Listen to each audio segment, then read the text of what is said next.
Hello everyone, আমি রিঙ্কি জান। আজকে যে ভিডিওটা তোমাদের সাথে শেয়ার করছি সেটা হলো নেল ব্যাচের।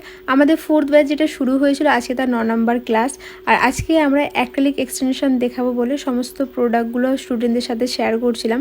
অ্যাক্রিলিক পাউডার বা অ্যাক্রিলিক পাউডারে কতগুলো কালার হয় সেই সমস্তগুলো, পিঙ্ক, পিচ বা হোয়াইট কিলে সমস্ত প্রোডাক্ট এবং সমস্ত কোম্পানি আলাদা আলাদা প্রোডাক্ট স্টুডেন্টদের সাথে শেয়ার করছিলাম, যাতে ইন ফিউচার ওরা ওদের বাজেট অনুযায়ী নিতে পারে বা কোন স্কিনে পিচ যাবে, কোন স্কিনে পিঙ্ক যাবে। এবং এখানে ব্রাশ, যেটা এখন আমি হাতে নিয়ে আছি, সেটা ব্রাশ ক্লিনার। আমাদের যে অ্যাক্রিলিক ব্রাশটা আমরা নিই সেটা কিভাবে ক্লিন করব বা কোন সলিউশন ক্লিনার দিয়ে করতে পারবো সেই সমস্ত দেখানোর পর আমি স্টুডেন্টদেরকে বলেছিলাম যে আমাকে একটু টিপ রেডি করে দাও, যেহেতু আগের দিন ওদেরকে অলরেডি আমি জেল এক্সটেনশন করেছি, তো কিভাবে টিপ রেডি করতে হয় ওরা জানে।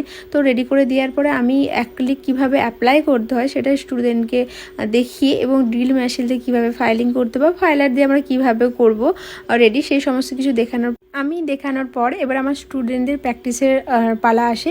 এরপরে দেখি আস্তে আস্তে করে ওরা যে যার একটা ফিঙ্গারে, আমি যেহেতু বলেছিলাম আমাকে দেখাতে হবে, যে যার একটা ফিঙ্গার নিয়ে কাজ করতে শুরু করে দিয়েছিল। আজকে শুধুমাত্র আমরা পুরো অ্যাক্রিলিক টিপটা রেডি করে রেখে দিয়েছি, বিকজ সকাল থেকে আমাদের এত কোলাঘাটের কারেন্টের ইস্যু হচ্ছিল, সবাই ঘেমে, মানে প্রচুর ঘেমে একদম দুর্বল হচ্ছিল। তো আজকে পুরো টিপ রেডি করে রাখা হয়েছে, কালকে যেহেতু ওদের ক্লাস আছে, কালকে আমরা তোমাদের সাথে শেয়ার করব।